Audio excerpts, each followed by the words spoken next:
ஹைடா நமசிவாய. மனதை ஒருமுகப்படுத்தும் போது அது எங்கேயோ போகுது அப்படின்னு சொல்லி அந்த எண்ணங்கள் வந்து குழம்புது அப்படின்னு சொல்லும்போது அம்மா அதுக்கு வந்து அந்த பக்தருக்கு வந்து அம்மா ரிப்ளை பண்ணுறாங்க. அதாவது வந்து எண்ணங்கள் வரணும். இப்போ வந்து வேலை செய்யும்போது எண்ணங்கள் வந்து ஒளிஞ்சிருக்குமா, ஆனால் ஒரு இடத்துல நாங்கள் தியானம் பண்ணணும் அப்படின்னு அமரும்போது தான் எங்களுக்கு வந்து எண்ணங்கள் வரும். நம்ம சொல்கிறாங்க அதான் அம்மா சொல்கிறாங்க அது வந்து வந்தாலும் பரவாயில்லை, நாங்கள் தியானம் வந்து கண்டினியூ பண்ணணும். அதுக்கு அந்த எண்ணங்களுக்குலாம் நாங்கள் பயப்பட வேணாம். அம்மா சொல்கிறாங்க பயப்படாமல் தியானத்தை வந்து ஒழுங்காக பண்ண சொல்கிறாங்க.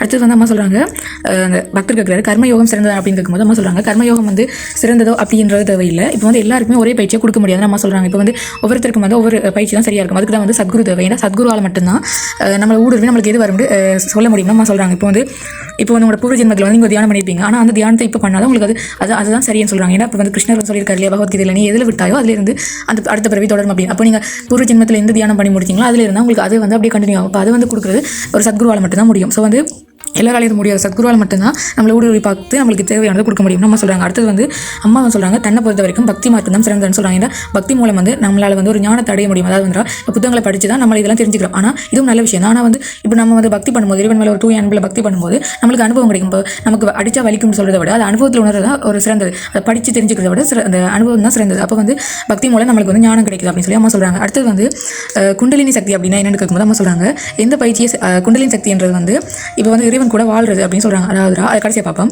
இப்போ மிச்சத்தை சொல்கிறத பார்ப்போம். இப்போ குரு இல்லாமல் காட யோகம் எல்லாம் வந்து செய்யக்கூடாது. நம்ம சொல்கிறாங்க ஏன்டா குரு இல்லாமல் செய்யும்போது அது வந்து உடல் நினைவை அதிகரிச்சிருமாம். ஆனால் நார்மலாகவே இந்த பயிற்சிகளையும் செய்யணும்டா உடல் நினைவை நீக்கிறதுக்கு. ஆனால் இப்போ வந்து இப்படி குரு இல்லாமல் செய்யும்போது அகங்காரம் வரும், உடல் நினைவெல்லாம் அதிகரிக்க வலிக்கிடும் அப்படின்னு சொல்லி அம்மா சொல்கிறாங்க. அப்போது அம்மா சொல்கிறாங்க குரு இல்லாமல் எந்த ஒரு தியான பயிற்சி இந்த காடயோக பயிற்சி அந்த மாதிரியான பயிற்சிகள் செய்யக்கூடாது. நம்ம சொல்கிறாங்க அடுத்தது வந்து எந்த பயிற்சி அம்மா வந்து இந்த காடயோக அந்த பயிற்சிகளை தான் அம்மா சொல்கிறாங்க குரு இல்லாமல் செய்கிறது. மற்றது அம்மா அதான் சொல்லிட்டாங்க பக்தி மார்க்கம் சிறந்தது நம்ம சொல்லிட்டாங்க. அடுத்தது வந்து எந்த பயிற்சியை செஞ்சாலும் வந்து மனம் ஒருமுகப்பட்டால் சரின்னு தான் அம்மா சொல்கிறாங்க லாஸ்ட்டில். அடுத்தது வந்து கடவுளை பற்றின பாவனையில் இருக்கிறது தான் குண்டலினி சக்தி நம்ம சொல்கிறாங்க. இப்போ வந்து இறைவனை நீங்கள் ஒரு இறைவனோட இப்படி வாழணும் அப்படின்னு உறவாடுறீங்க தான் என் மனசுக்குள்ள அந்த ஒரு விஷுவலேஷன் அதை தான் நம்ம வந்து பாவனைன்னு சொல்கிறாங்க. அந்த பாவனை தான் குண்டலினி சக்தி நம்ம சொல்கிறாங்க. அடுத்தது நம்ம சொல்கிறாங்க பக்தி மார்க்கம் கர்மயோகம் ஞான மார்க்கம் இதில் 3ல் எந்த மார்க்கத்தை நீங்கள் பின்பற்றினாலும் குண்டலினி சக்தி விழித்தலும் நம்ம சொல்கிறாங்க. அதாவது பக்தினா இறைவனை நினச்சி உருகி அந்த இது உருகிறது, கர்மயோகம்னா சேவை பண்ணுறது, இறைவனுக்காக சேவை பண்ணுறது, ஞான மார்க்கம்னா இந்த புத்தகங்களை படித்து தெரிஞ்சுக்கிறது மூலம் மற்றது வந்து நம்மளுக்குள்ளே இருந்து நிறைய ஞானம் கிடைக்கும். ஸோ அதுதான் ஞான மார்க்கம். அடுத்தது வந்து பக்தன் வந்து எப்போவுமே வந்து அந்த ஒரு கிருஷ்ணா ராமர் புத்தர் அப்படின்னு சொல்கிறாங்க இல்லையா, அவர் பக்தன் அழைக்கிறான் இல்லையா, அந்த பேர் தான் குண்டலினி சக்தி அம்மன்னு சொல்லி அம்மா சொல்கிறாங்க. ஸோ அம்மா லாஸ்ட்டில் என்ன சொல்லி முடிக்கிறாங்கன்னா நீங்கள் வந்து எதை நினைச்சும் யோசிக்காமல் சாதனையை செய்ய சொல்கிறாங்க. இப்போ வந்து உங்களோட சத்குரு உங்களுக்கு எந்த மார்க்கத்தை கொடுத்துருக்காங்களோ அதை மட்டும் செய்யுங்க. ஏன்னா ஒவ்வொருத்தருக்கும் ஒவ்வொரு பாவனை கொடுத்துருப்பாங்க.